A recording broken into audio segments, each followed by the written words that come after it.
Good evening, everybody. It's Steve with Real Progressives. Tonight, we're going to be talking about quantitative easing and a whole bunch of factors that go into the myths, legends, and just asinine discussion points that have nothing to do with reality, but you guys live and die by, or you hear from somebody who heard from somebody else, and so forth. But before we get too far into this, I'm going to do what I'm going to do until I get over it. You guys are going to be my therapy room for a minute. The fact of the matter is that we all have somebody that mattered to us that's a celebrity type. And I'm not given to celebrity kind of shit. But the death of Chris Cornell is really, really penetrating my soul and my heart. Because what he represents is someone who is roughly my age. He's 52, I'm 48. He represents yet again another white male, and 7 out of 10 suicides appear to be white males in that age range. Middle-aged men are killing themselves at record epidemic proportions, and it goes largely unstated, under the rug. We don't talk about it because white privilege and all the other things that go along with it, I guess. I don't know. But there's an awful lot of people killing themselves right now, especially of my gender and of my race or so forth. And this is a troubling thing to me. It's not something I'm going to let get swept away.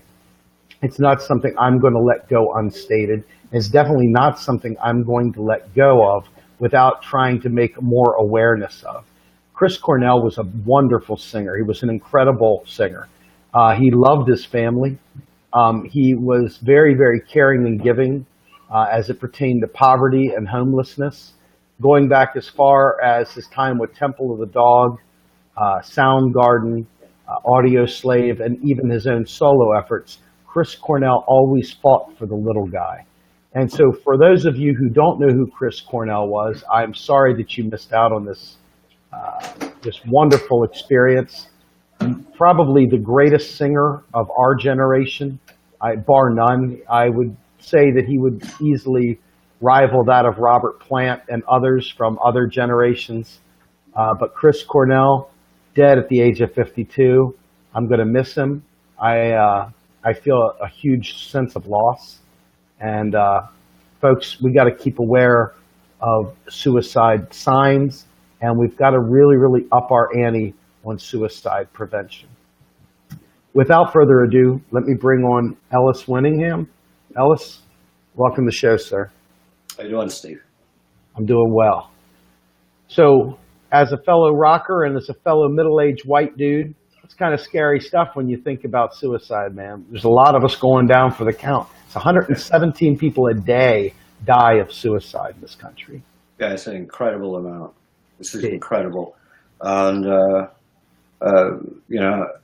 we don't do enough for mental illness in this country either, which is just all the more reason for universal health care, right? Absolutely. And the stigma that society puts on people who may have mental illness is that, crazy, you're crackpot, you're a whacker. That kind of stuff is just unnecessary. And, we need to be a little bit more understanding that mental illness is just like anything else, whether it be the flu, cancer, or whatnot. It's a sickness, and it needs to be treated, and let alone, related to economics. Remember that 1 in 5 suicides is related to unemployment. So we've got a lot of work that we need to do in this regard, and we have a lot of reform that we need to do as a society itself, I think. So, I've been struggling with this. I lost my father in September, and, we watched him go, and he lived a full life. He died of an illness that could have largely been solved, in my opinion, by investment into research and development of progressive supranuclear palsy, which affects such a very, very small amount of people. It will never be profitable for Big Pharma to invest in. Right. And yet people like my father had to wither away and die as their brain shrunk and just completely gave way. To watch his deterioration and to know it was preventable, quite frankly, is appalling to me. And that's what I can't say it's the reason because I've been doing this for 7 years now. This is one of the reasons why I care so much about it is watching my father die and knowing full well that we have cut the spigot off. We have not spent money on these key things because they're not profitable. And profit should not be the measure by which we measure the public purpose. Right. No, that's the whole thing, isn't it? As a matter of fact, the disease that your father passed away from is what killed Dudley Moore. As a matter of fact, he had parasupernuclear palsy. For those people who don't know, it's sort of Parkinson's related, but it's worse. I mean, it's lethal. It's a terminal illness. Dudley withered away. And he didn't want his two children, you know, in his final days, he was living with a friend in their upstairs. And in his final days, he didn't want his children to see him simply because he didn't want them to remember him or see him in such a decrepit state. I mean, it's a really deteriorative disease. And the profitability angle is what maddens me. I mean, it just literally pisses me off because healthcare should not be profitable, no, except socially, and that's it. And when you have a currency issuing national government with a flexible currency arrangement, it can always afford to buy anything that is for sale in its own currency, which means that if it required $800 million a year for 2 years in order to find a cure for PSP, the government could do it like that, and you'd have your cure. Or at least a treatment that, until the cure could be found, that would reduce the suffering and extend the lifetime without a person living in total disability at the same time. You know, the point being is that we could end cancer, we could end all sorts of these diseases that run rampant by simply the government funding the research and development. But instead, we want to use the profitability angle because, you know, markets are so perfect. And if a disease is not profitable, or the drug in the end is going to cost billions of dollars, you know, each person's going to have to pay $200,000 a year to save their lives, well then, you know, drug companies say, well, you know, whatever, let's just not invest in that. And I find that disgusting. And I find it disgusting that our politicians defend such a system. It's evil. It's blatantly evil. All right. So with that, let's get on to somewhat, how do you say, happier times? Quantitative easing, right? But that's happy. QE. So, I mean, this is a subject. Let's give it a little bit of a backdrop. I mean, Jill Stein kind of misspoke about her student debt relief. There's been a lot of talk about how QE works, how it doesn't work.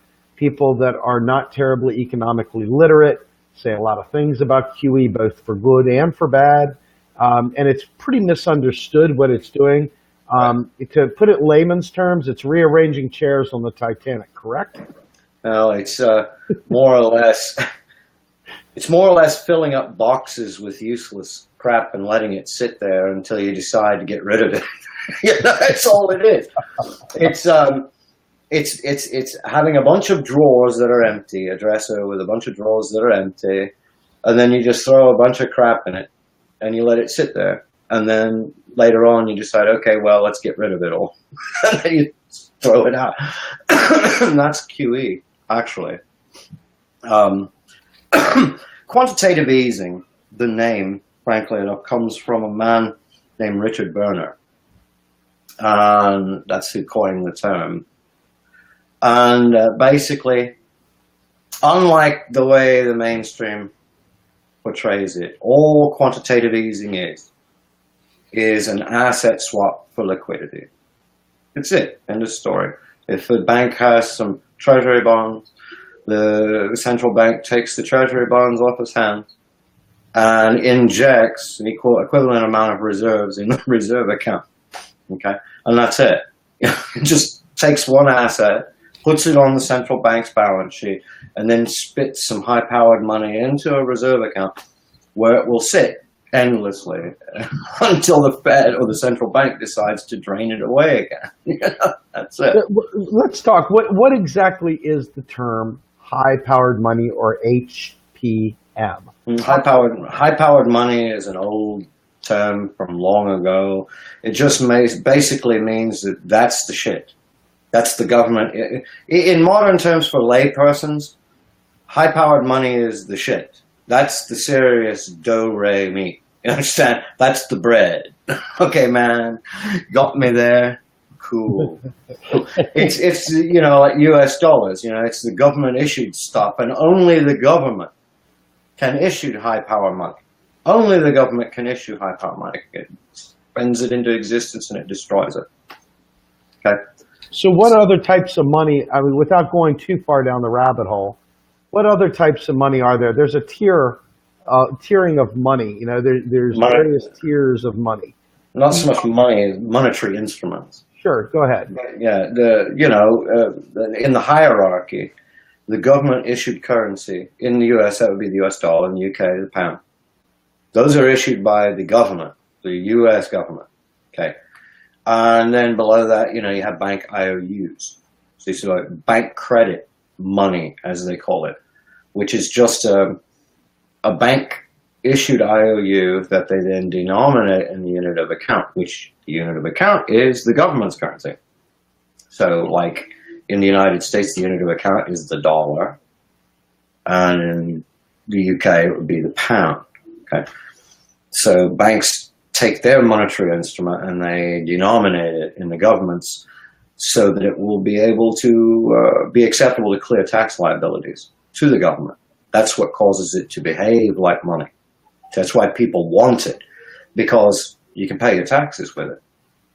The government doesn't actually take the IOU, the bank IOU itself, and extinguish it. What it does is it takes the reserves out of the bank's reserve account. So if it looks in your bank account, you take out a loan from Chase, and you got like 10,000 Chase books, because that's what they are.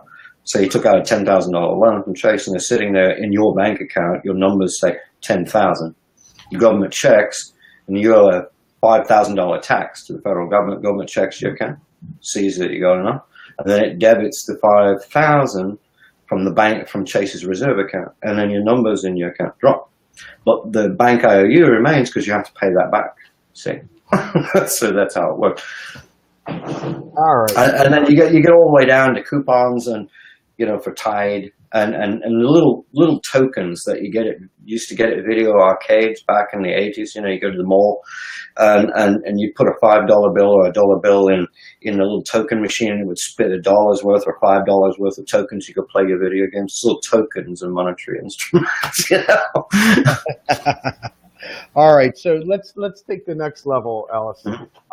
We have folks that are concerned about what QE did to our country. They blame the woes of our country on QE. Yeah. They don't understand QE. They don't understand, quite frankly, really who to blame in the world for all the woes that they have. And there is, ironically, blame to be had, and we can point there pretty clearly. But talk a little bit about what the modern QE has come to be in terms of the bailouts and all the other things that have happened, TARP and on and on and on. Any of these different assets. TARP is unrelated to QE. QE is just where QE is what we call atypical monetary policy. Okay, and to understand QE, you first have to have a solid understanding of bank operations and central bank operations, as well as the purpose of Treasury bond. And when you do, all of a sudden you go, oh, well, this is stupid. Because it really is. QE is a waste of time. And what it is basically is atypical monetary policy. That means that it's not a typical operation for central banks to do. Okay. Another example of atypical monetary policy would also be like NIRP, the negative interest rate policy. These are all atypical. Okay, typical monetary policy is where the central bank, sets a target rate, then it defends that, conducts open market operations to defend that. Okay, and what the central bank uses to defend its typical monetary policy, that target interest rate, is Treasury bonds. And in a modern fiat system like we have in the US, UK, Australia, Japan, Canada, the bonds, or in the UK, gilts, are issued specifically for one purpose: to establish and maintain a particular interest rate target. And that's why the Fed buys these bonds. That's why it buys the Treasury bonds, and that's why Treasury issues them, to maintain this interest rate policy. Okay? So what's very important to understand before you can understand QE is in typical monetary policy terms, the target interest rate must be defended by the central bank. Okay, and how it does that is it drains away excess reserves that are causing problems with what we call the overnight rate.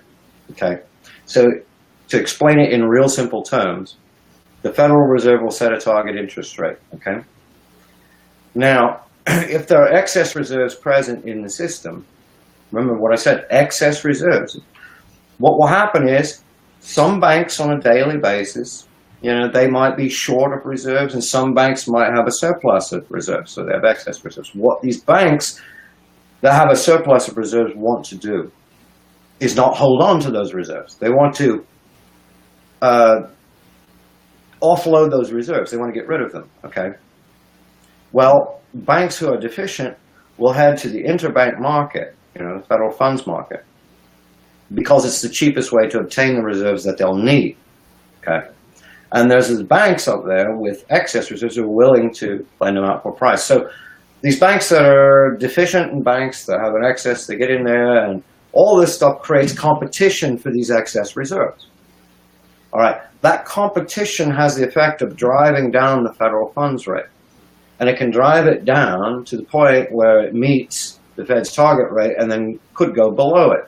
All right, if the Fed doesn't intervene to stop that competition, it will lose control of its target rate. So the way it does that, or the way it has done that, and the way the Bank of England does, the RBA, they go and they conduct open market operations. They grab these bonds, okay? So they have these Treasury bonds in hand. But what they do, though, is they go in and they drain off these excess reserves and they replace them with a Treasury bond, and that halts that competition. Okay, so that halts the overnight rate from falling, and it brings things back in line with the target rate. Hence, the target rate is defended. Okay, so monetary policy is defended. Now that we understand that, atypical monetary policy like QE is for times when the shit hits the fan, when bad things happen, okay, and everybody's going, oh God. Like a financial crisis, for instance, okay? So what will happen here is, and it's also to try and boost inflation too. Japan tried it. Krugman said, yes, go, you bastard, go, create inflation, and it didn't do shit.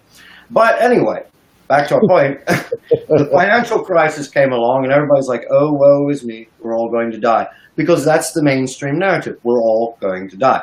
Okay? So what happens is, and they say, well, we need to do some QE to get inflation up and get this economy going. And why? And the answer is because the mainstream believes in a thing called loanable funds theory, which says that you got savers over here, bank savers, savers over here, and you got investors over here, and the banks bring them together. So banks lend out like in customer deposits. You see how that works? It's so neat. Okay. And so basically what these mainstream economists believe is that banks lend out reserves. Okay. So when they hear QE is coming, they go, oh my God, we're all going to die. Hyperinflation. It's going to kill us all. Banks are going to start lending out all these reserves and we're all going to die. Hyperinflation. Okay. And the truth of the matter is that banks don't lend out reserves. They can't. They, like I said in the beginning here, they create their own little IOU, which they denominate in the government's unit of account. Okay, they don't lend out reserves. They can't do that. All right. So QE comes along and they say, what are we going to do here? I say, well, let's take a bunch of assets over here from the banking system and we'll move them on to the central bank's balance sheet, which is the Federal Reserve. And then the Federal Reserve injects reserves into the reserve accounts, and that's it. End of story. That's QE in a nutshell. I mean, just that's it. You know. Hold on for just a second. This is one of the things that I think that a lot of people, and you'll go, what? They're not related. But I really do believe there is far too many people out in our midst that believe that TARP and the Wall Street bailouts and different things, all of these acts of Congress equal QE. And they don't, not at all. I mean, but there's a lesson to be had here is the reason why I'm pushing you to address this. Sure. One is what everybody thinks is what controls the world, and that is monetary policy, which is a joke. It's like, what is, I think Mosler or Kelton said, using monetary policy to solve the economy is like pushing a string up a hill. It's a joke. It's not happening. Yeah. But fiscal policy, which is what Congress can do, absolutely can impact the economy. Right. Take it from there. Okay, well, you see, QE, people mistake QE as actual money creation, where the Federal Reserve goes and says, ha ha ha, I'm going to add dollars to the economy and we're all going to die. Okay, and whether typical or atypical monetary policy, it's not, QE doesn't inject US dollars into the economy where people can get their hands on them. Okay, these are simply put reserve accounts. They're called reserves, which are Fed, understand. All they are electronic entries on a spreadsheet. That's it, end of story.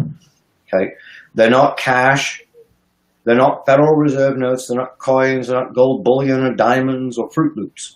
It's just numbers on a spreadsheet. But you mean printed? They're not printed? No. Oh, okay. Ben Bernanke explained quite clearly in his series of lectures after the financial crisis, after the QE, rounds of QE, he explained that people were accusing the Fed of printing money. Okay, and that's not what they're doing. The Fed doesn't print cash and then stick them in accounts. Okay, the Fed enters a reserve account and it keystrokes these numbers into existence, and they sit there. As Ben Bernanke said, they just sit there. They're called reserves. Reserves are a liability of the Fed and they're an asset to the banking system. Okay, the system as a whole. And so they will sit there. These excess reserves just sit there. So when we do QE, all right, the Federal Reserve simply takes a bunch of assets over here, and then it goes into these reserve accounts, and it just types a bunch of numbers. And those numbers sit there. They never enter the economy. They're not released into the economy. They can't be. They just sit there. That's all they do. It's the mainstream economists like Christopher Phelan, who wrote that ridiculous piece of comedy for the Minneapolis Fed last year called Should We Worry About Excess Reserves, where he claimed that banks were poised to lend out all these excess reserves from QE and creating about $36 trillion flooding into the economy, and we're all going to die. And then he recommended a bunch of weird reforms that are totally unnecessary. But simply put, all QE is an asset swap for liquidity. They take an asset, and then the central bank goes into reserve accounts, and it just types numbers. And they sit there, just like Ben Bernanke said. They just sit there. They don't do anything. They just sit there. And if you look at, and if we'd have used that format, the new format tonight, you would have seen the charts there. You would have seen all these excess reserves, okay, over the years. They're just sitting there. They've always been sitting there. And you say, well, why are they just sitting there? So, well, because banks can't lend them out, okay? But I've heard the most ridiculous arguments from mainstream economists about why those excess reserves are just sitting there and they haven't been lent out yet. And the dumbest one I've heard is that literally from a person with a PhD, spent a lot of money, went all the way to get his PhD. Here's what he said: banks are being stingy. Oh my goodness. I mean, that's where nonsense leads you. Even if you're a very intelligent, highly educated person, belief in nonsense will lead you to say stupid things in public like that. All right. But anyway, so like I said before, it all hinges on loanable funds theory, where we believe that banks bring savers and investors together and they lend out customer deposits, and no such thing occurs. So These are electronic entries, like I said, on a spreadsheet that never enter the economy. They just sit there. And because they sit there, they can't be spent. You know, the banksters can't go up there and dip into these reserve accounts and then go off on a fishing holiday on their yachts. Okay? They can't, because they just sit there. All right? These are central bank reserves. They just sit there. Okay? And so since they can't be spent, they can't create inflation. And we also had another really nice graph to show this too. After QE3 went through, it was from Stephanie Kelton. It was back in 2015. Adds $2 trillion worth of liquidity to these reserves, and inflation did what? It went down. I mean, it just took a nosedive and we're all way below the Fed's target. You know, and the reason why is because banks don't lend out reserves. They can't enter the economy. They just sit there, like Bernanke said. And the quote, a full quote, by the way, the full quote from Bernanke on this is on my Facebook wall. On my wall, you'll see it. There's like third post down. And basically what Bernanke is saying, without admitting it, is that MMT is right. Yes, it is. So, So Ellis, you know, what we've got here is a situation, right? Mm-hmm. We've got a situation where we've got our friends, the people that are really fighting for the issues you and I support, mm-hmm. but they're fighting like a war with, like, you know, rubber noodles. I mean, they're like running around, you know, trying to fight a war where people have bazookas and tanks and nuclear weapons. They're running around with, you know, wet noodles, really, at the end of the day. And they're like, we can't win this. How do we do this? Mm-hmm. And so then you've got these politicians that come out there and they're like, we'll save the world. We'll do QE. And we'll do all these things through QE. That's the flip side. And, you know, like, for example, the student debt with Jill Stein, you know, her heart was in the right place 1,000%. This is exactly the kind of conversations we need to be having every day. Yeah. We're at $1.3 trillion in student debt in this country right now. Exactly. So something's got to give, right? So the natural inclination is, if we can do asset swaps or whatever and help make liquidity by offering student loans, right, through QE, wouldn't that make sense? And it sounds so good, but it's not the right answer. The real deal is that it requires an appropriation by Congress to actually make that happen. Yeah, the Federal Reserve can't just go in and do it. And in fact, if you told the Federal Reserve, hey, we want you to go do this, it would say no, because it's not within its mandate. You'd have to change the laws. And so why would you want to go through all that? Instead, just do what you can right now. Just Congress authorizes the spending, and then guess what the Federal Reserve does? It credits the accounts, and the debts are all eliminated. You know, or it takes the debt, picks them up, puts it on its balance sheet, and then credits the accounts, says, okay, everybody's happy. Well, and that's it, you know. You also had Joe Firestone's answer to this, which was the $1 trillion coin. Yeah, you can do that. You can mint a $100 trillion coin, okay, and then you deposit it with the Federal Reserve. The Federal Reserve then credits Treasury's cash operating account, and let's spend. All you need is Congress to have a budget. So the Congress sets up its little budget. Hate that word, but you know. So Congress decides on how much it's going to spend each fiscal year of that $100 trillion, and then it begins to spend. What's so hard to understand about that? It's really that simple. Not at all. And the coin is legal too, and it's highly efficient, and it gets rid of a lot of nonsense. Because when the president orders the Secretary of the Treasury to mint that coin, and he does, and guess what? It's deposited in that account, is credited $100 trillion, and the government begins spending. How are you going to claim taxes from the... wait, what about the national debt? Yeah, government has to borrow what? Right. See, it doesn't have to. It doesn't have to do anything, you know. Exactly. The U.S. government, when it comes to the U.S. dollar, I'm friend, Stavros, okay? And he said it clearly, something that I never said before. And when I saw it, I said, yep, that's it. When it comes to the U.S. dollar, the U.S. government is God. End of story. Right? It declares dollars into existence, and it calls them out of existence. And it's the only entity that can do so. So, Ellis, I'm going to say something that's probably going to come off a little, you know, half-baked, but that's okay. I'm okay with that. the reality is that we get a lot of pushback that why are we talking about this stuff when we don't have fair elections? Because these people, these Congress critters, they're out there actively serving their masters, and their masters are not us. Their masters are moneyed interest. And the reality is that no matter how good the bill is, there'll always be enough of these bought and paid for Congress critters to cock block whatever it is that we're going to do. So why bother? Why try? And quite frankly, I've said this and I'll say this again. Let's just say, riddle this, okay?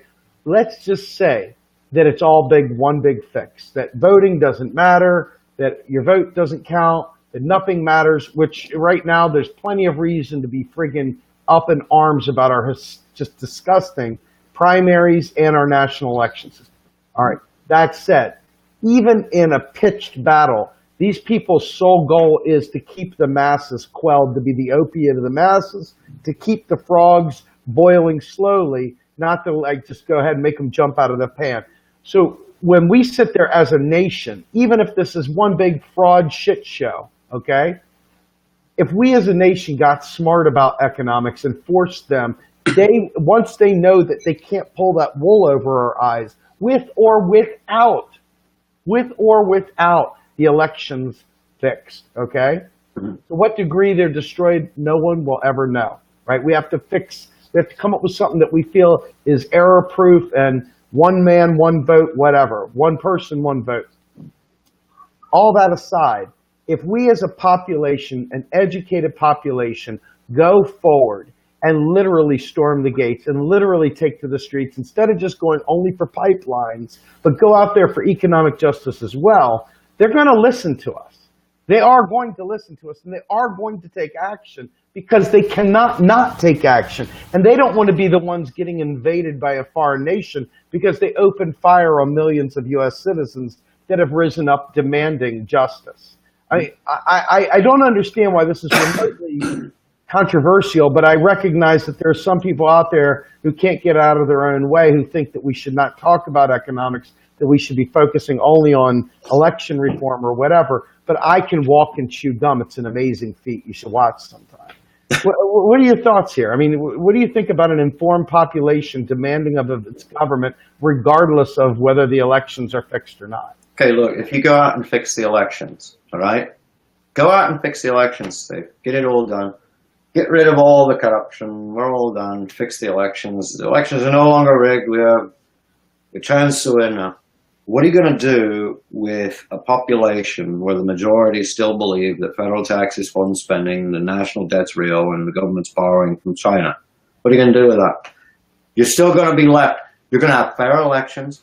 You're going to have election systems not rigged anymore, okay?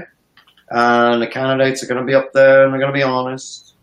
They're not going to be bought and paid for by blah, blah, blah. And people are still going to ask the question, how are you going to pay for it? Yes, and so you're wasting your time. We can still, Firestone just said it clearly just a few moments ago. Firestone said it clearly, just said it. He said, we can still win. We can still win. That's right. Even if we don't, we can still win. Look, if you have a critical mass of the population that realizes that the government is sovereign in currency issuance, it doesn't tax to have the money to pay for something. It doesn't borrow. That borrowing is really just treasury bond issuance for the sake of establishing and maintaining a particular interest rate. When you realize this, okay, and you've got a critical mass of the population that also realizes this, they're going to start demanding a lot of shit. Okay? And at that point, you'll get your fair elections, because the people will storm the gates and they'll take back what they've lost. And that's Congress. People think they've lost the nation. We lost this or we lost that. You've lost Congress. Okay, Congress is to blame. Go get them. Take it back. Then you can make your change to your election system. But I'm telling you, a population that is deluded into believing the mainstream economic narrative, which is nothing but neoliberalism incarnate. Okay, it's a nation that's filled with people that believe in that narrative aren't going to be useful, even if you fix the election system and everything, because people are still going to say, how are you going to pay for it? Universal healthcare, how are you going to pay for it? Job guarantee, are you crazy? How are you going to pay for it? Military expansion? Oh, that's easily paid for. No, it's It's not inflationary, by the way. It's not inflation. No, never. No inflation for War is never inflationary. Don't worry about it. Just ask the CSA. War is never inflationary. So obviously, so we're on the same page, and we're talking like, straight, no shenanigans here. Okay, we are not advocating in any way, shape, or form that you can't. This is the kicker, right? You want to go ahead and have Medicare for all. I don't see anyone telling the people that are going for Medicare for all, fighting in the streets, marching around. I don't see anyone saying, guys, stop fighting for Medicare for all, okay? Like, totally, for real, stop. Like, we need you to focus on election reform, Medicare for all people. Stop this nonsense. You don't see it. Why is that? Because there are people out there that get scared about talking about economics. So rather than learn, rather than say, I don't understand, can you teach me? They would rather take a shit on people actually doing the work that they are afraid to do. Because I look around, there's nobody talking about this. I swear to God, we are the only game in town because the rest of them don't know their ass from the elbow when it comes to economics. It's not their thing. Okay, I get it. But don't fucking shit on us because it is. We get it. And we're trying to teach you. If you want to sit there and have like Sybil 16 personalities and go after 16 different things, if you're badass enough to handle all 16 with equal gumption, knock yourself out. When you see how much effort it takes to do one subject area perfectly or even try to do it remotely respectably, you'll begin to understand why you can't boil the entire ocean in one shot. You got to boil it in cups, right? One cup at a time. And it really comes down to, if you don't try to take the time while our Congress is in there today, even though you don't like them, even though you're done with the duopoly, okay? They're still writing fucking laws today. So you can check out all you want, but the grown-ups still have to fight these sons of bitches to make sure that they actually do something, at least less damage than they would otherwise do. That's what the grown-ups have to do still, while everybody else checks out. Okay? Now, I'm all about leaving. I'm all about fair elections. I'm all about all that stuff. But don't sit there and take a dump on econ, because you're not going to get shit. You get Tulsi up there. You get Nina up there. You get Jill up there. You get all these people up there. What happens when they come through there and they give you the same boring bullshit line about taxes, funding, spending, and then all of a sudden everything is blocked? You get nowhere. Nothing done. Because it's a two-front war now. Now, not only do you have to sell the idea of your program, but now you got to sell why it's so important that we got to raise your taxes to do it. And I'm telling you right now, folks, it's a two-front war that doesn't need to be there. But you do what you want, because that's what you do. But I'm telling you the straight dope. If you don't understand this, who cares who we elect? These people are going to end up just going up there, saying what you want to hear, and getting nothing. Not one fucking thing done.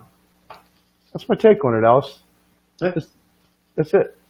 So, anyway, you can't win with, I hate to harp on the economics, but you can't win when the narrative is neoliberal, because you may think, oh well, we've reformed elections, we've done all this wonderful stuff, but in reality, you left neoliberalism in charge of your collective fate because you all still believe that the government's broke.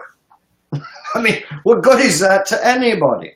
You're going to say, well, here's how we're going to pay for it. We're going to tax the rich. Okay.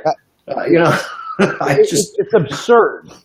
I mean, and listen, here's the thing. And this is. Oh, we're going to pay for it with QE. Because it's going to print the money to pay. Well, I think it's worth mentioning, okay, that for those people who really don't understand, they say, well, what about income inequality? And they say QE. They blame QE for the vast income inequality, okay? They don't realize that the financialization of our economy, which started many, many, many moons ago, and I say this in just about every live stream I do now to make sure people get this narrative drilled into their heads. Every single one of us are living and dying by private debt, or if the sun shone on us, then we got a nice fat income and we've saved money, whatever. Most people are living less than paycheck to paycheck right now because the income distribution is so off the charts to the friggin' investor class. The wealthy are getting all of our interest as we go into private debt. And unless we change that, all this QE concept, all these lies and myths that we tell ourselves to try and make sense of something that doesn't make sense, it's just gobbledygook. The bottom line is we've got to redistribute the GDP down to the 99% through a job guarantee, which is not what the show's about, but it always leads back to the job guarantee, quite frankly. I think that's the silver bullet, the golden chalice, whatever you want to call it. Yeah. So anyway, going back to QE for a second, sir. So you were getting a bunch of crap also today about the Fed, and you were making some really hilarious jokes as it pertained to the idea that the Fed is private and it's devalued its currency 97% and all the other horse shit. Can you go ahead and talk about that for a second? Yeah. See, the narrative from this weird ass, real clear economics, whatever it is. I don't know. Some guy said that he was very well informed, and he posted this article proving that he was very well informed in fantasy and not reality. And anyway, this article said that the Fed prints money to do QE. It prints up a bunch of cash. I guess, the chairman of the Fed, this would be Ben Bernanke back at the time the article was written. He wore out his arm cranking the printing press to get these dollars out and then deposit them in these reserve accounts, and devalued the currency. And he said, since the inception of the Federal Reserve, the Federal Reserve has devalued the dollar 97%. And my point is real simple. Today, there's only Federal Reserve notes because, they're only focusing on cash, right? So they believe that, the Federal Reserve controls everything and it issues Federal Reserve notes. That's what we use. And so there's no more Treasury notes. There's no more actual dollars. It's all Federal Reserve notes. So if it's devalued over the years, the dollar by 97%, what this guy's basically claiming, who wrote this stupid article, is that the Federal Reserve succeeded in completely devaluing and getting rid of the US dollar. And now it's hard at work devaluing its own Federal Reserve notes too. Why it would do that, no one knows, But when you get into conspiracy theories about QE, anything's possible, You just call it James Bond and suddenly Blofeld is there printing Federal Reserve notes, But the article, Ben Bernanke made it clear in that article, in a series of lectures, that the Federal Reserve doesn't print money to pay for these assets that it buys and puts on its balance sheet. All it does is do electronic entries on spreadsheets that just sit there. It's not cash. And he showed, there was a graph there that showed the cash in circulations down here on the graph. It's this constant little blue thing. And then there's this purple thing called reserves. Those are liabilities of the central bank. Okay, it's not cash. It's just numbers on a spreadsheet that can't get into the economy. All right? And by the way, I should not let this opportunity pass because QE demonstrates the actual purpose of treasury bonds. Okay? Even though people don't know it, it's hidden right there in plain sight, as a matter of fact. Remember we were talking about at the beginning, we were talking about how the central bank, the Federal Reserve, uses treasury bonds to drain away excess reserves to defend that target rate. Okay, so if it has a positive target rate, that competition for excess reserves will drive that overnight rate down, right?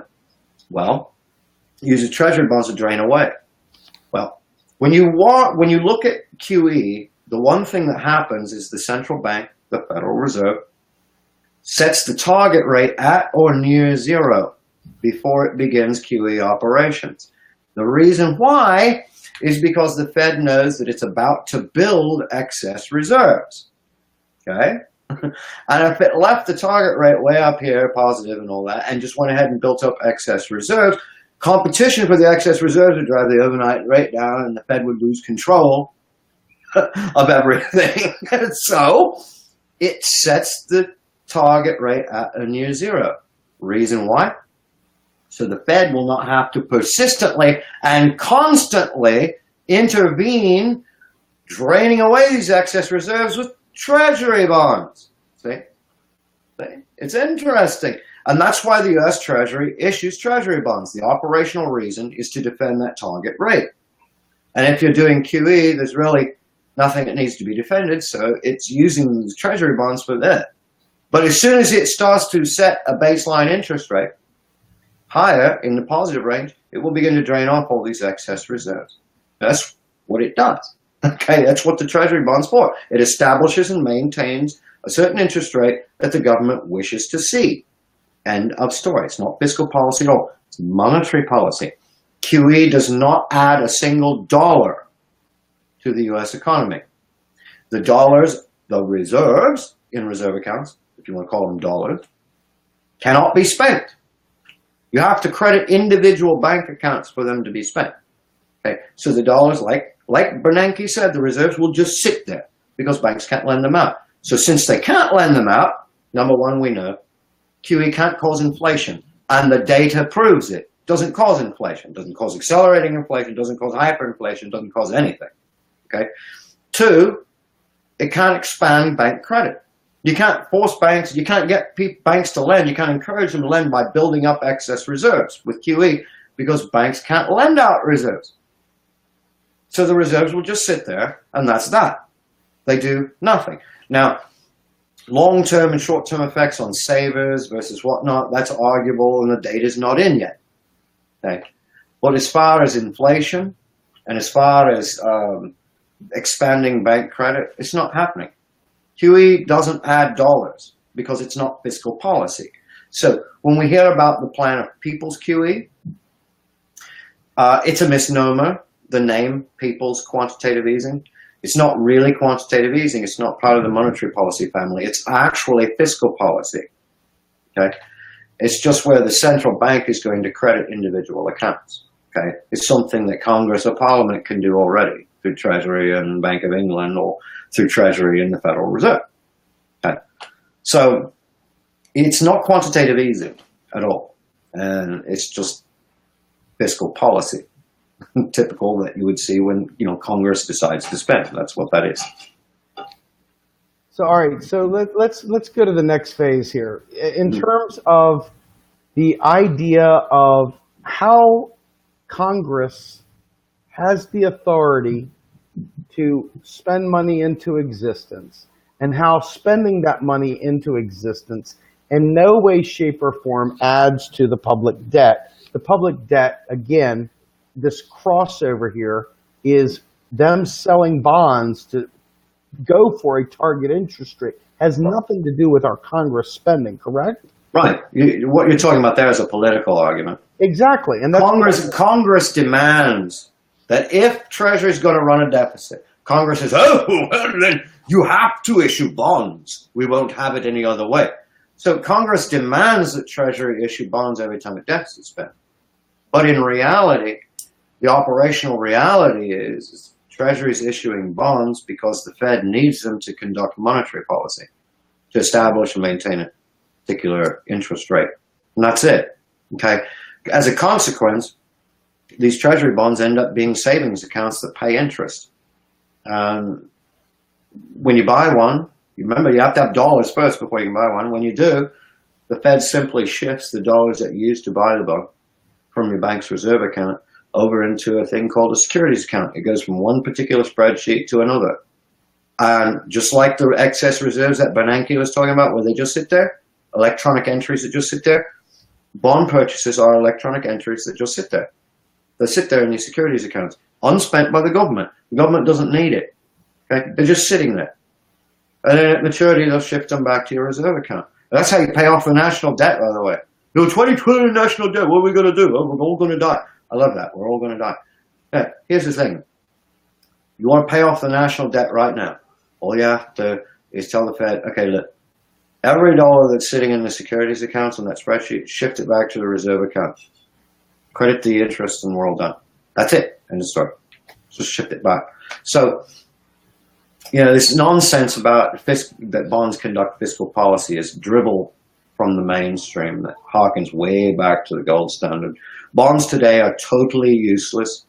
They serve no real purpose whatsoever because a central bank can pay interest on reserves. And this is another thing that people get confused about, and they think, oh, well, there's a private banking conspiracy going on. No. Interest, that's because they don't understand interest on reserves. All interest on reserves do is the same thing that a bond does. A bank has excess reserves. The Fed has a target rate it wants to defend. They don't want the bank trying to offload those excess reserves on the federal funds market because it'll affect the overnight rate and it'll fall. The federal funds rate will fall. Okay? They don't want it. They don't want that. Okay? So all they do is they pay interest on these reserves, and this entices the bank to hold on to the reserves rather than lending them to other banks who are deficient. End of story. Okay? The problem with interest on reserves is that it causes the national debt to shift to reserve accounts rather than sitting in securities accounts. Now the national debt will sit in all these reserve accounts. All right? Still a pointless act, in a way, when you think about it, but more efficient than bonds. So the trick is to just get rid of interest on reserves and bonds entirely. Okay? So how do you do that? Congress simply orders the Federal Reserve to maintain a zero interest rate policy. And when it does, Treasury stops issuing bonds. Why? Because the central bank no longer needs the bonds to defend a positive target rate because the rate is zero. And no more national debt. It's not even a debt anyway. Like I said, it's just a bunch of savings accounts. Okay? The mainstream narrative is nothing but pure horse shit, for lack of a better word. Well, bullshit's a good word too. You know, it's all horse shit. You're getting angry about savings accounts. Go to Treasury Direct. Okay? Sign up. And you can buy a bond. It's a savings account. You can stick money in a savings account that's operated by the federal government rather than a private bank, the commercial bank. Okay? That's all a bond is. It's just a savings account. In the UK, hello, my brothers and sisters over there. Guess what? Gilts are savings accounts that are held at the Bank of England. It's not a problem. Okay? The RBA, oh God, no. What about Australia? Oh no, oh God. No. Savings account. Japan, savings accounts. Canada, bonds and savings accounts. Okay, they're all savings accounts. Isn't it wonderful? So what is, just humor me, what is Japan's debt to GDP ratio at? Oh my God, it's at, oh my God, we're all going to die. Like, it's like so high, we're all going to die. Oh my God. And first of all, its debt to GDP ratio is really important. It's very important that we understand this ratio. It has nothing to do with anything. And second of all, let's confuse stocks and flows, okay? Woo! This is a very common rookie trick in undergraduate studies. And let's just do that as a professional too. For years, they've said Japan is the walking dead. And at any moment, nuclear stuff notwithstanding. Fiscal collapse is imminent any day now for the last 40 years. Any day now. Any day now. Any day now. And Japan will sink into the sea because its debt is so huge. Everybody's just, the whole nation will just burst into flames and explode. And the sad fact is that Japan issues a currency called the yen, and it's the government that's issuing it. And treasury bonds are savings accounts in Japan. So it's the same story in Japan as it is in Australia, US, Canada, UK, Turkey. It's the same old story. It's nothing but a bunch of fucking sovereign currency issuing governments that totally control their own currency. They issue vouchers by keystrokes. And we think they're precious because they allow us to buy things. But the government doesn't really give a shit. It only allows the government of Japan, of Australia, UK, Canada, and the US to buy goods and services to provision itself with its own currency, you see, and therefore guaranteeing that it can never go broke and can always function as government in perpetuity. Bam. That's a sound bite there. We gotta, I mean, come on. That's all it is. The governments lay a tax, Japan taxes, Australia taxes, UK taxes, Canada taxes, the US government taxes. And the reason why it taxes is to force you to accept its currency. It forces it forces the market to drive its goods and services and try and sell to the US government and try and sell them for the government's currency so they can pay the tax. And simply put, the government then buys the goods and services that it needs to function as government. What are those? Tables, chairs, pens, pencils, computers, ink, F-35s, aircraft that doesn't fly very well. All these things that it needs to function as government. All right? And if it can do that with its own currency that it creates by keystrokes into existence, then guess what? It can do so forever and ever and ever, therefore guaranteeing its existence as government all the way into the future, far, far into the future, into perpetuity, without ever fearing going broke, having to buy the goods that it needs to function as government. It doesn't want to go broke, so it just issues its own currency, taxes you. You say, oh God, I got to have it or I'll avoid prison. You go out, you get the dollars, and then you turn those dollars in, the government credits you, destroys the dollars, says thanks a lot for playing. I really enjoy the goods and services that you're now selling to me for my own money that I'm creating, that only I am allowed to create, you see? Isn't that clever? I can't go broke provisioning myself, but you can. I just can't. So if I'm not spending enough to exceed what you have to pay in taxes, there's going to be a thing called unemployment. But so what? We're neoliberals. Screw the little peons. And that's the way our government operates today. It refuses to deficit spend enough. So I want you to hear an interesting one, my friend. This guy, John Stevenson, says, you need to take an economics class. No, I'm an economist. Shut up. No, I'm an economist. I don't have to take an economics class. You do. Okay? I'll take it. Not you, him. No, but I just want to read this because it's funny. QE is just, there we go. Hold on, let's go ahead and scroll up if I can get to it again. Yeah, put it on the screen. I can't. This screen's messed up, but it's okay. I'll just read it. So we can ridicule it this economics class. QE is just a tool to use to manipulate the value of the dollar. What's the value of the dollar, Steve? It should have been used to pay down our debt to GDP. But aside from that, going back to a gold standard has been debunked, which is what you're advocating. Who the hell's advocating? Yeah. All right. Yeah. Yeah. All right.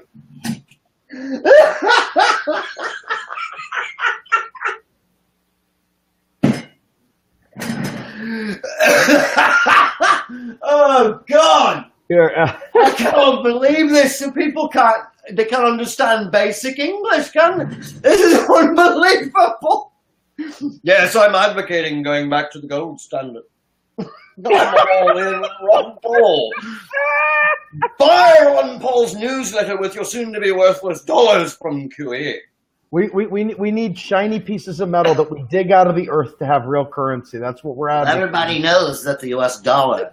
Everybody knows that the U.S. dollar is a commodity, a shiny thing that's in the earth. No. And everyone knows that 14 billion years ago, when the Big Bang occurred, and all of that stuff sprayed out, and then the earth was formed from the planetary dust, you see, and then the earth cooled, and then it had water, and then the earth deposited things called US dollars, cleverly, because underneath the earth, exactly within the future borders of the United States, even though the United States was not going to be around for several billion years, it knew precisely what those borders were, and you can only find them within those borders. So you go in your mind down in there, and suddenly little things with Benjamin Franklin on them, and Thomas Jefferson, and George Washington, they show up and they say, oh my God, we found dollars. They're so rare, and my precious.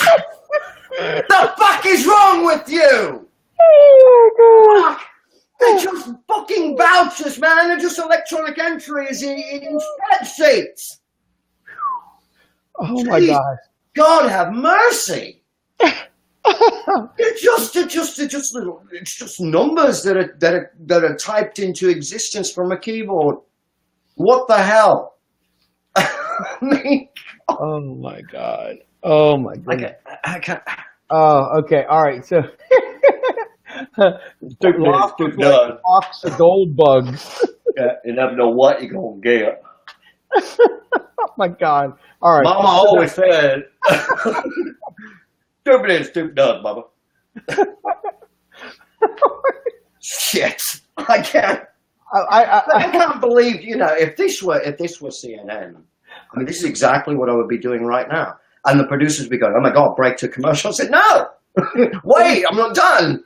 I mean, God have mercy. Who the hell said anything about the gold standard and advocating it? Who the hell?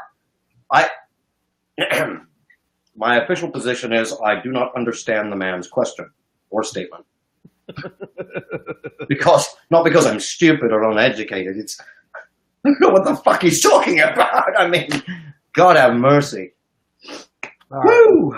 That was something else. That made me see spots. I was laughing so hard. I think I got myself stupid here. Yeah, my nose is running. And, So let me catch up a couple of the people that have come through here, right? Yeah. What we're talking about tonight is quantitative easing, what it is not. If you missed it, you can please rewind, or you can go ahead and watch this after it's gone through. It'll be available for replay a couple minutes after we finally complete the broadcast. However, what we're trying to explain is QE is really largely much ado about nothing. And really what we've got here is a situation where our myths and legends that are told to the American people that are then retold to the Alex Jones network and all the other conspiracy networks. You read 3 a.m., you watch on the infomercials with Ron Paul, we're all going to die, gold standard, all crap. They sit there and talk about QE, and then you got all the crazy people talking about quantitative easing equals counterfeiting and all this other nonsense. And really all we're talking about here is we're describing it, we're explaining the truth of it. We've talked to you exactly about how our fiat currency works in terms of the way the Federal Reserve defends the positive interest rate, the machinations for how that's done. And we basically dispelled all the myths that I know of. There's probably some more floating around out there, but they're just not worthy of time. But what we're talking about is quantitative easing, and what it is, what it isn't, and how our fiat system works within the constraints of our central banking and our Congress, et cetera. So watch it from the beginning, get a couple laughs, and also learn a little bit about suicide rates and middle-aged white men. Other than that, No, you know what else? We should bring up something that I totally forgot just now. What I was going to say. So I can't bring it up. but because I can't stop thinking about this. Oh, now I remember. Economics. You need to take an economics class. Okay. Let me explain something to everybody right away. Economics classes, Economics 101, all that mainstream economics. The stuff they say you need to take an economics class. Here's some insight for you. It might be a stunner. That's not economics. It's not. Nothing to do with it. DSGA, nothing to do with economics.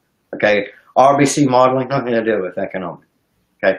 This is a bunch of horse shit. Okay. Loanable funds theory. It's not economics. It's horse shit. It's non-existent horse shit. ISLM. Okay. Horse shit. Hicks-Hansen modeling. Horse shit. Okay. You should get, what you should do? You should do the three-way thing and get Stephen Hale and myself on here to talk about DSGE. If you thought the laughter that I just did was intense, wait till we get to DSGE. All right. This is, mainstream economics is not economics at all. It certainly isn't macroeconomics. It's complete, not a fantasy. Okay. It's total fantasy. Plain and simple. There's nothing to be learned. The money multiplier has proven to be a myth. Okay, loanable funds is dead. It's a myth too. Fractional reserve lending is a myth. It's a myth. Doesn't exist. All right. QE cannot cause inflation. It's not money printing. It's Ben Bernanke explained clearly. And anyone who has any close relationship to working the Board of Governors or to Treasury knows what's going on. You're just going into a spreadsheet and the Fed is simply marking up numbers. It's just typing electronic entries on spreadsheets, and these things can't spend. And then you sit here, oh, it's devaluing the dollar. I thought they were all Federal Reserve notes. They're not dollars, they're Federal Reserve notes. So the Federal Reserve, through QE, is desperately trying, 4 times, trying to devalue its own fucking Federal Reserve notes. Got some brilliant insight for you. Cash. I don't care if it's the UK or the US. Cash is based on customer demand, bank customer demand for the product. It has not to do with federal spending. Okay? It has not to do with QE. QE is just a bunch of electronic entries on a spreadsheet. All right? And secondly, printing money to fund spending does not exist. It's a gold standard operation from way, way back when there was a cash-based society. That's it. Doesn't exist at all. Okay? Period. All right? So this is all mainstream nonsense. And it's, oh, they're monetizing the debt. Mainstream nonsense. It's all a fiction. Nothing that New Keynesians have to say, neoclassicists have to say, has any relevance to reality. It's nothing but a bunch of classroom gadgets and classroom exercises designed to waste your time. In the end, you get a degree, okay, in creative fiction. That's it. Jesus. So, okay, so let's take a step back for just a second. One of our audience who follows us frequently asked a very, very good question. It's not necessarily that it's real easy or hard. It's just a question that I think has come up, and that is, why are fiat currencies traded as commodities out there in the Forex exchange, etc.? They're not traded as commodities. They're traded as currencies. And what it is just simply put, it's very, very, very, very simple to understand. Good God have mercy. All right, look, it's real simple. The currencies float. See, it's not a fixed exchange regime. They float. Okay, and the value is determined by market forces. Okay, based on the supply of and demand for currency. They float up and down relative to other currencies, the US dollar versus the British pound versus the Australian dollar. They float, okay? Great. They appreciate and they depreciate. Great. Has fuck all to do with the British government's ability to issue pounds at will. Fuck all to do with the US government's ability to issue pounds at will, to address problems in their domestic economies. Now, if you had a fixed exchange regime, that would be where the government fixes their currency to a certain commodity like gold. Okay. And when you have that fixed exchange rate, the government has to maintain a supply of the thing it's fixing, pegging its currency to. It must then tax and borrow to defend the reserves of that thing. In this case, we're talking about gold. The gold standard has to defend its gold reserves. Tax and borrow, that keeps the amount of currency in circulation consistent with the gold supply at the fixed exchange rate. Okay, great, fantastic. But we have what we call a flexible currency arrangement these days. And when the British pound falls against the dollar, the UK government's not going broke. Nobody's going to die. Okay, nothing bad is going to happen here. Nothing, capital is not going to flee. All right. This capital flight thing, I'm going to cut it off right now because someone somewhere I can hear them saying, what about capital flight? Capital flight is not a problem at all in a flexible currency arrangement, like at the US, UK, Australia. Here's why. Most capital is what we call in situ. That's a fancy Latin phrase if you're an economist. It's a fancy Latin phrase which means it's fixed. It's fixed productive. Okay? It's factories and it's all this infrastructure that's built through investment. Okay? These people aren't just going to pick up and run away. in an instant and abandon everything because something depreciated a little bit or the government's deciding the deficit spend. Okay, now speculative investment that does absolutely nothing productive and means absolutely jack squat for the economy. Yeah, they might say, I'm going to take my capital and flee, motherfucker. Go. Okay, and yes, it can cause some disturbances, yes. But on the whole, the federal government is in charge. Okay? The UK government's in charge. And all it has to do is make some adjustments. And boom, it's all over. And the capital can flee to the hills like Ayn Rand's little rich people did. You know, they fled to the hills. Ooh, gives a fuck. Okay? And here's something else. What if capital, the fixed capital, okay? What if the fixed productive infrastructure, that capital said, we're going to flee, and they just up and abandon everything. We're out of here. The government could either seize it, or it could buy it, and then sell it, or operate it as a factory for its own productive needs. There's nothing stopping the government from turning that situation around through deficit spending. Capital can flee all it wants, because capital is not capital without the government issuing the currency to make it capital. Capital is 100% dependent on the US government. Capital is 100% dependent on the UK government. It's 100% dependent on the Australian government. End of fucking story. The currency users. Stop. Hey, Alan, Full stop. what would you think about having the opportunity to debate Richard Wolff? Because John Stevenson says, No. you think I know nothing about these two characters? LOL. I can arrange a debate between these two guys and a real economist who's actually gotten a few things right in his career. One being Professor Richard Wolff, the guy who doesn't know jack shit about debt and deficits and actual money creation. That same guy. Richard Wolff has a lot of things correct when he talks about workers, when he talks about, all the mayhem and chaos of 40 years of neoliberalism. And now he's talking about fucking Paul Krugman. All right, he lost. Paul Krugman? Was it talking about Count Krugula? Oh, Lord Jesus. Okay, well, here's the thing. No. That's, I decimated Paul Krugman in an article called Know Your Tobin. So, no. And Krugman wouldn't survive. He could not survive against Steve Keen. Steve Keen whipped his ass in 2012. Whipped it bad, so bad, in fact, that Krugman had to run away before the public started realizing he was getting his ass whooped. So, no. And as far as Richard Wolff, no. And the reason why is because, he has a lot of things right. He gets a lot of things right. There's nothing intellectually dishonest in what he's saying. But he has the currency analysis wrong. He has how bonds work and how public debt works. He has those mechanics wrong. And it's not worth debating. Here's why. You know why? Because what good is it going to do to convince one man? Okay? It won't do much. But I'll tell you what will do a great bit. Convincing half the populace. The people that have to vote. The people that will make the change in a democracy. So there you have it. And, whatever he wants to say about community college or whatnot. All right. Well, he just lost his value to society right there. That's the beginning and the ending of his.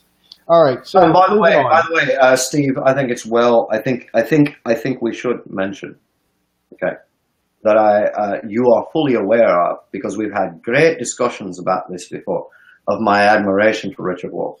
Yep. Okay. So let's not let that go by. And second of all, you also are fully aware of my intense dislike of Paul Krugman. So I think we should mention that just so that everybody's clear.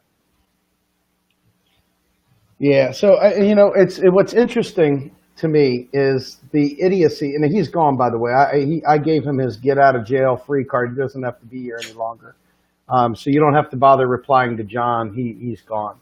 Mm-hmm. But the reality is that when you talk about what MMT is not this giant prescription-based macroeconomic modeling thing. It's an analysis of currency. Yeah.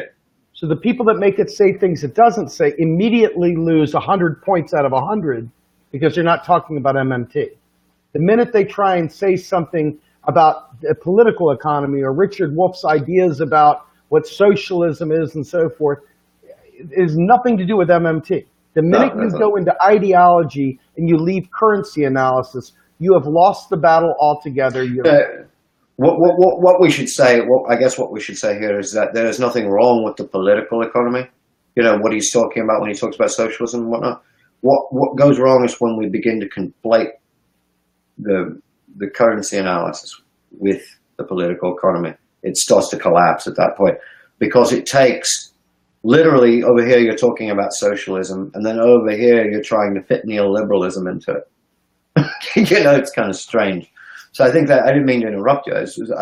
No. Conflating currency, the appropriate view of how currency works, taking a totally incorrect view of how currency works and trying to conflate that with the political economy doesn't make any sense, because what he's doing is he's taking neoliberalism and trying to get it to fit with socialism, and it doesn't work. Yeah, what we've been talking about, from my perspective, and this is why this is so important to me, before you even come up with an ideology, before you even have a thought of an ideology, you really ought to know the underlying truths. Because your ideology is religion to me. I have no favor for any form of ideology. Ideology to me is a cancer, akin to something that I can't even put words to. And the reason for that is because it blinds you. It blinds you from truth. Once you put your ideology hat on, well, does that help capitalism? Does that help the capitalists? I mean, they don't even hear any truths after that. Their ideology blocks them from being useful to society. They've lost their value the minute they go into ideology. Right. Because you can't base truth on ideology. Doesn't mean that ideology based on truth can't lead you to proper results. But when you start from a point of ideology and try to back into the truth, you're lost from Jump Street. You have no value to me. You might to somebody else, not to me. I don't value that at all. I've had to unlearn more ideology over the years because I was never taught properly. So I have a deep disdain for people that peddle ideology, be it political or otherwise, at the expense of truth. So what we do here is we tell the truth and we focus on truth, and then you can go ahead and take your ideology, because the beautiful thing about MMT is that it is not an ideology. It is not prescriptive. It's not telling you to do a million things. What we're doing as real progressives is we're leveraging truth that could be used by Republicans as it's done today and Democrats as it's done today to fund the war machine, etc. We're telling you this is how this works, and we can use it to fund the human race, us, the 99%. That is ideology in and of itself, but it's based in truth.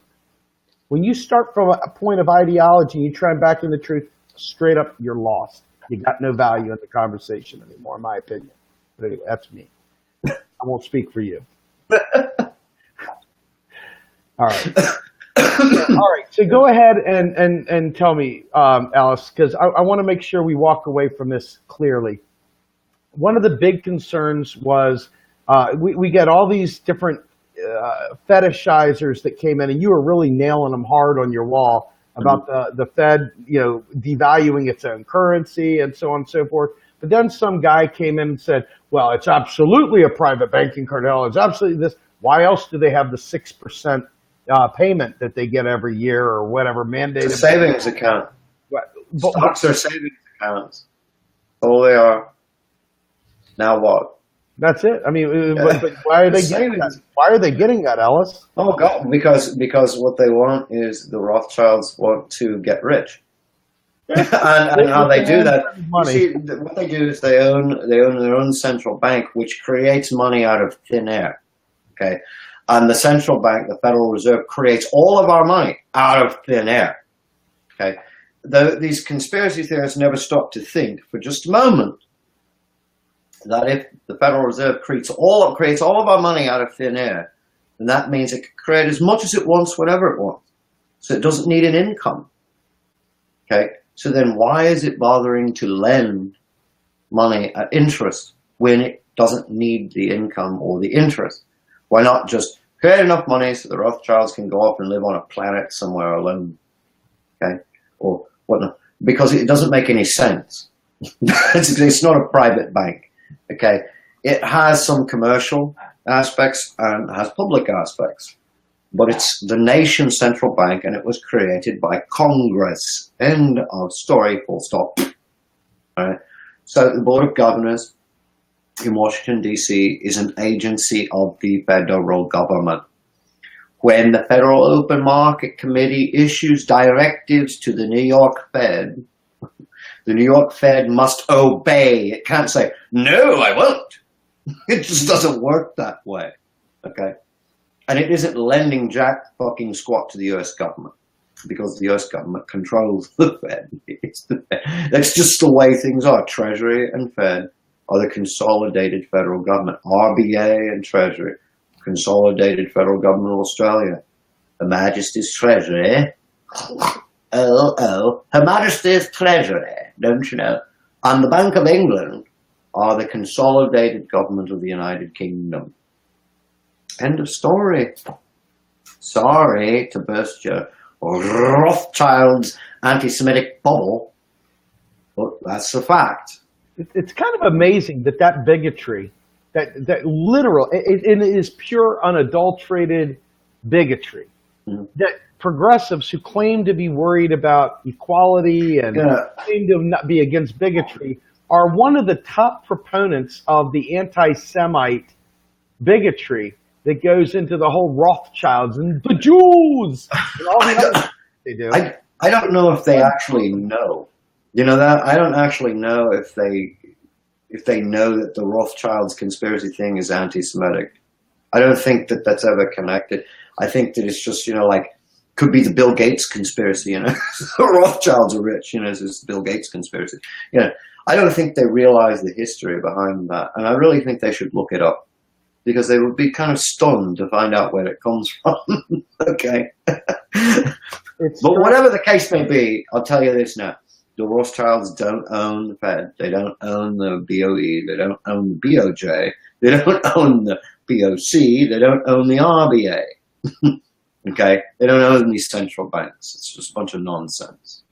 So, but do central banks have fat stacks of cash piled to the ceiling? Yes, that's how they do it. Yes, that's how they do it. They have vaults, and they just pile cash higher and higher and higher until nobody can get in the room. That's what they do. And and then they call the U.S. Mint, and they say, we need change.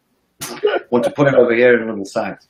And and then over here they have bars of gold that stack way up to the ceiling, and that's in case we go back to the gold standard, and which there is an actual gold supply, but I'm making fun of people in this regard. So yes, they have stacks of cash, and they're not Federal Reserve notes. You know what they are? They're actual U.S. dollars that the Federal Reserve has seized control of from the Treasury, and it won't let us spend.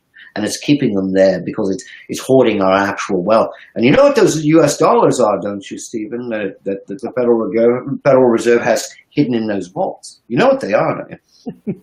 14 billion years ago, when the Big Bang occurred, and then the Earth formed and cooled, it deposited U.S. dollars cleverly where the U.S. in the border where the U.S. government would exist. Yes, 14 billion years later, you see, and it knew exactly where the nation would be. And then back to my precious commodity that you mine out of the earth and you fucking pan out of the rivers of Alaska. I mean, this is just stupid shit. Just absolutely stupid shit.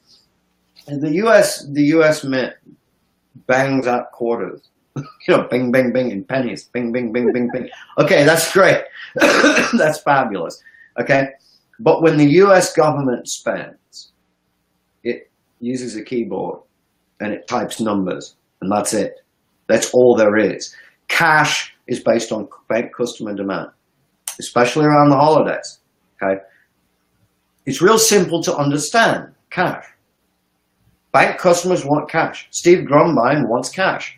Okay, so it's his fault. And it's your fault that you want cash. So guess what? The banks need cash.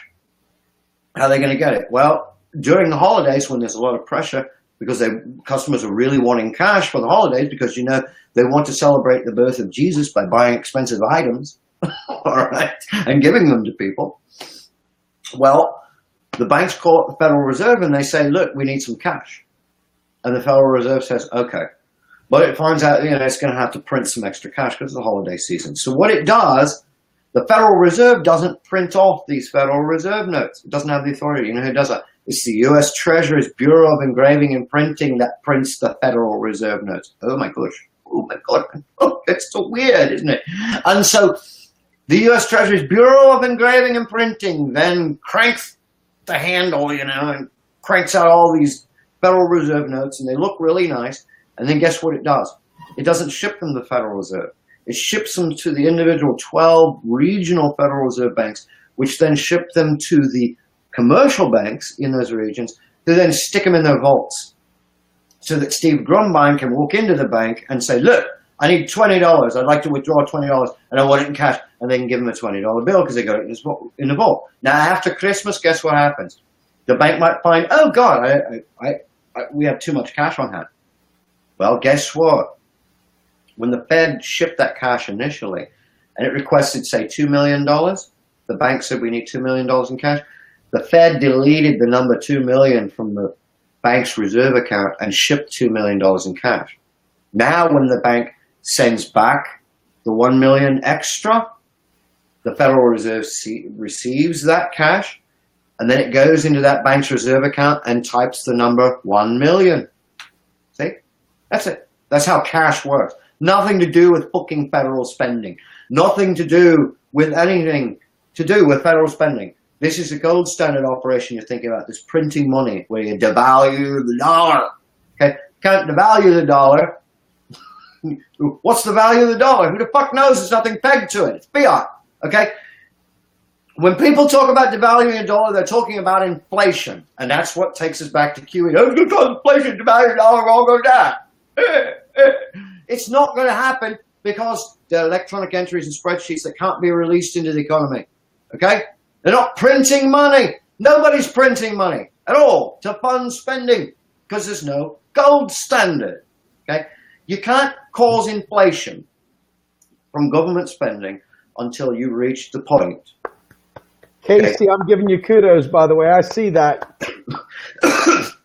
You can't cause inflation from government spending until you have reached the point of maximum of macroeconomic efficiency, which is maximum production, maximum output. That means when every single worker is employed, okay, and no more can be found to increase production, then you've reached the demand pull inflation barrier.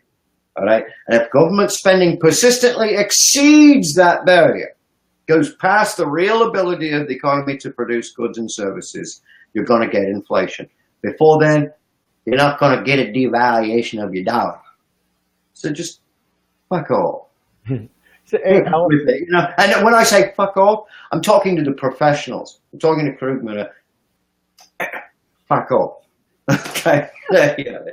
I did a live stream earlier today, and it really stemmed from a lot of bullshit that was thrown my way regarding only being able to focus on elections and this, that, and the other. But one of the things that I went into was the idea that the only way the U.S. can run out of money is if the guy entering keystrokes runs out of fingers. He could probably do it with the nubs, he could do it with his nose, drop the elbow on it, something like that, or use his tongue, whatever it is that he's doing. But the bottom line is that we can't run out of money. We can't go broke unless the guy entering the keystrokes suddenly, loses the ability to enter keystrokes. So all this stuff, every bit of it, every single thing that Ellis and I talked about comes down to a simple thing, in my opinion, and that is that the United States can afford to do whatever the fuck we need to do. And that means that anytime they lie, and that means anytime any of our people lie, the people that are progressives lie and say, well, U.S. is bankrupt, hasn't had any money since 1934, or any of the other crap, any of the other lies, you know that they are literally, folks, when I say this, I'm saying this with a straight face. They are lying. I would like to say that they're just misinformed, but there's been enough time, there's been enough energy spent, there's enough information out there available to them. Their gold beliefs are a religion, and it's ideology. It's no longer based in truth. It is pure, unadulterated ideology, and it's lethal to your children. It's lethal to our planet, and it is lethal to all forms of progress for Medicare for all and anything else that you and I need, student debt relief. It's all lethal when these bozos run around talking about debt and deficits. So everything that we're talking about is to literally shatter those myths so that we can, in fact, have a new deal come through, or even better, far better than a new deal. We don't even know what it is yet. I mean, we can't even get there because we can't get our own people to shut the fuck up about debt and deficits and start realizing that the currency issuer can't fricking go broke. And the idea of devaluing the currency is a gold bug lie. It was true under the gold standard when you had a pie of gold that was finite and kept slicing it. That doesn't exist anymore. It's time for you guys to stand up, rise up, put your fist in the air and mean it, not faux resistance, real resistance, and tell these people, guys, it's time to freaking get serious about this shit and start demanding better. Mm-hmm. I mean, I don't know what else to say. If you can't get that message, we're in for a lot of trouble. I think I've done almost 400 of these live streams over the last 18 months, maybe more than that. It's actually probably closer to 500. And if people haven't figured out by now the story, and mind you, everybody hasn't seen these things, so we're relying heavily on you to share them, to talk about this stuff, to do the reading and get the word out there. Because, I mean, seriously, folks, I've probably said the same live stream in varying forms, varying ways, varying cadences, varying histrionics, smiling sometimes, sad sometimes, angry sometimes, whatever. By now, we should start seeing the synapses firing. We should start seeing an army of people ready to activate and make this shit start happening. Because when we start calling for real direct action, we start putting together our activism team to go out there and make these changes, you guys got to know what the hell you're fighting for. If you don't know what you're fighting for, what good does it do? We may as well just succumb to the neoliberals, because that's what these people that talk about debt and deficits and gold standard bullshit are doing. They're basically killing your kids with idiocy. Yeah, that's my take right there, bro. Yeah. We should add something that you said earlier about MMT's currency analysis. It's just the way things are. It's not an actual prescription. Okay, that's what you have the post-Keynesian national accounts, the stock flow consistent modeling. That's where the macroeconomics comes in. You know, you apply that, and then all of a sudden you get realistic stuff happening. You know, so it tells you what you can do. So MMT itself is not macroeconomics, but it leads to macroeconomic reality because it's based on the fact that the national government is the monopoly currency issuer. See? And then it uses the national accounts. All right. You get what we call stock flow consistent modeling. It's very, very, very, very reality-based modeling. You know, there you have it. But MMT itself is not the macroeconomics. It's just currency analysis. It just simply describes the system as it exists. It does not describe capitalism as it exists. It's describing the monetary system, how it works. Okay, and that's that. So that's important. We should understand that it's not macroeconomics, but there is a related thing called post-Keynesian stock flow consistent modeling that's related to MMT. You know, before I let us go, I wanted to read something to the gang here, and it's just from the head economist, guy who is really, really sharp. I think he's Australian, if I'm not mistaken. But he talks about MMT as politically open, and I will post this link here in a little bit.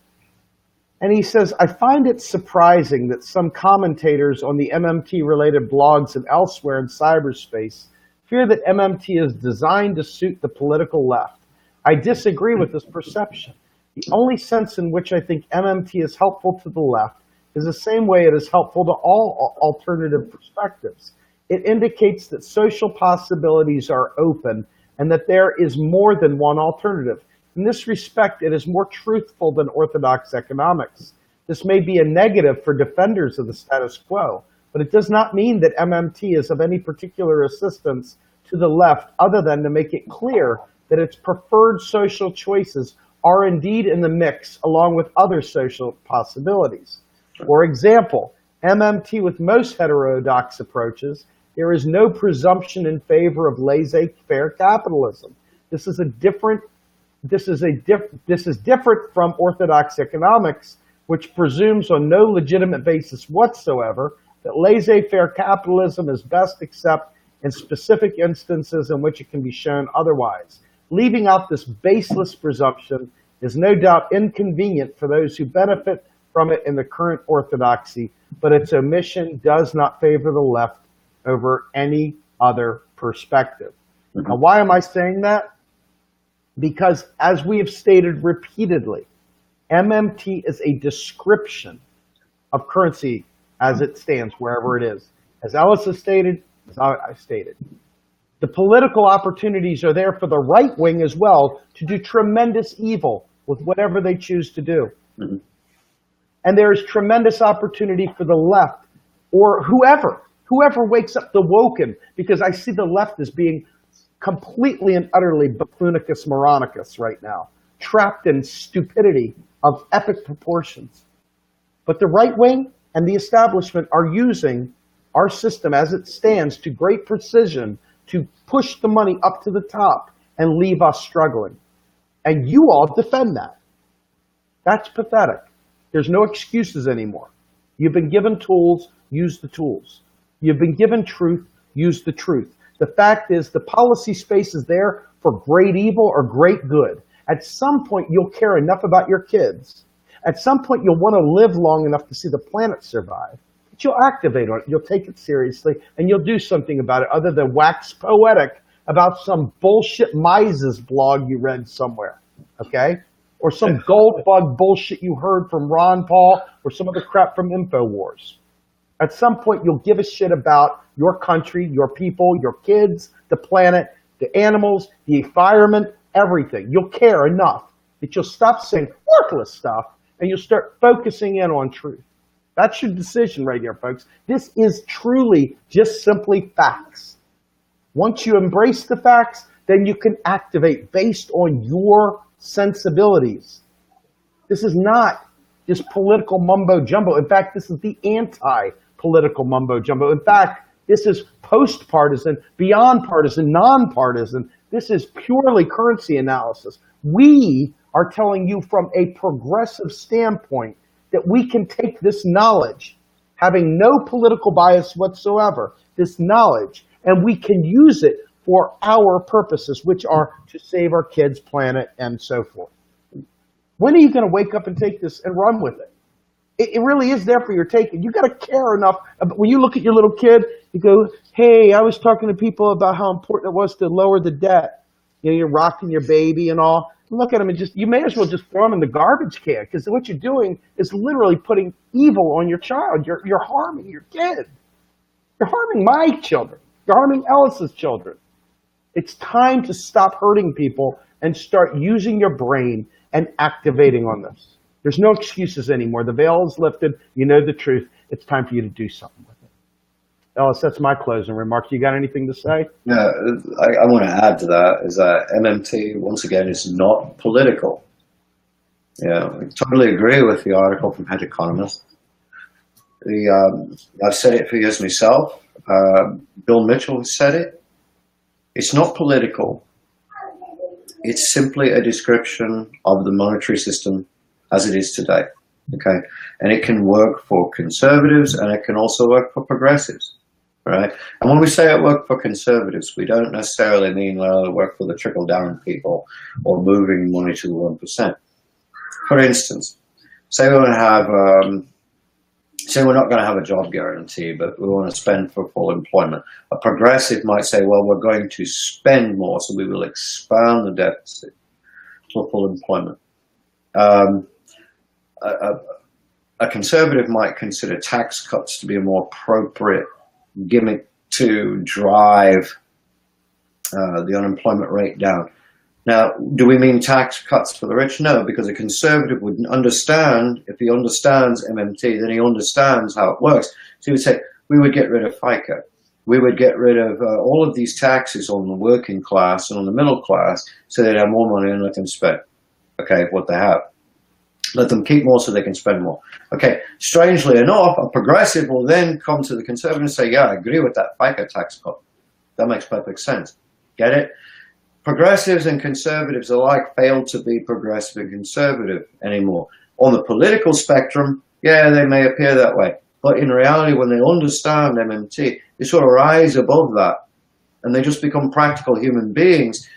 They understand that we can use the monetary system more efficiently, correctly, if you will.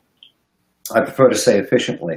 Right now, the last 40 years, with the way the GOP has been spending for the military and giving money to the rich and tax cuts for the rich and all that, and the way the Democratic Party has been running the private debt through the roof, okay, that's inefficient. All right, unemployment is inefficiency. Okay, so we can understand MMT. Once we understand it, we can then do things.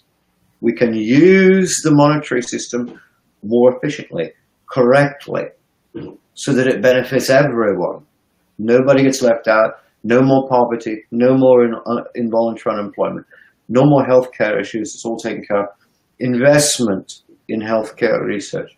We also have infrastructure that we can deal with. We can deal with the expanding their operations and letting them get on with what they need to get on with. Because you realize the iMac that I'm talking to you today and your cell phone that you have in your hand has its roots in the space program. Think about it. All this technology is because of NASA, okay, and the NSA doing their thing, even though it's a bizarre organization. Still, okay, government investment in science breeds social benefits. That's just the way it is, all right? Private sector can do nothing without the government, all right? And it can't do anything efficiently. I'm sorry, it just doesn't work. Private sector is not the innovator. I've said this before and I'll say it again. The private sector is nothing but a giant aquarium, all right? That was purchased by the US government. There it is. There's the aquarium right there. Now, it's got some water in it, and it's got some fish in it, and they're all swimming around, and they all think they're independent, and they all think they're sovereign little beings. They're going about their lives, and magically someday, on certain days, magically food appears on the top of the water up there, and they all swim up and they get it. It's all very magical, a wonderful existence. And then one day, the water begins to drain away, and the water becomes stagnant, and there's all this mess and gunk everywhere, and algae's building up, and the fish begin to die. That's because they cannot see that the government is actually in control of the aquarium. This aquarium is called the private sector. Okay, it's not independent. It's not separate from the government. It's a function of government. Government created the market the moment the market was taxed and sold its goods to the US government. Okay, so the market is not in charge. It's not sovereign. It's not free of government encroachment because it's 100% dependent on the government to give it the dollars it needs to function. All right? You can't leave medical research to the private sector. Investment is what I'm saying. You can't just leave it to the private sector and let the private sector deal with well, this is more cost effective than this. You can't be doing that. You can't leave unemployment to the private sector because the private sector does not determine the unemployment rate. The US government does through net spending, okay? You can't leave healthcare is a human right, okay? You can't leave that in the hands of insurance companies. It doesn't make any sense, all right? So when we understand MMT, we become sensible people, all right? And that's the whole goal, to build up a critical mass of sensible people who are fed up with the government and mainstream economists using insensible, asinine, idiotic, orthodox ideas to trash our economy, to trash our society for the benefit of a very, very small few people. Okay? And that's that. That's my closing statement, Stephen. Indeed it is, sir. All right. Well, with that, folks, let me just say, my next show will be tomorrow night. It'll be flying solo. However, on Tuesday night, I'm going to have H.A. Goodman join me. I'm looking forward to that and trying to get H.A. on for a while now. In the meantime, I want to thank everyone for showing up. I hope that this was enjoyable for you. We try to keep it light and lively, but there was some heavy stuff tonight. This is not a joke tonight. So I hope that with the joking around and some of the very serious content that we kept your attention. With that, from myself, I want to thank you for coming to Real Progressives. Ellis, thank you as always, sir. All right, with that, folks, have a great night, everybody, and we will see you soon.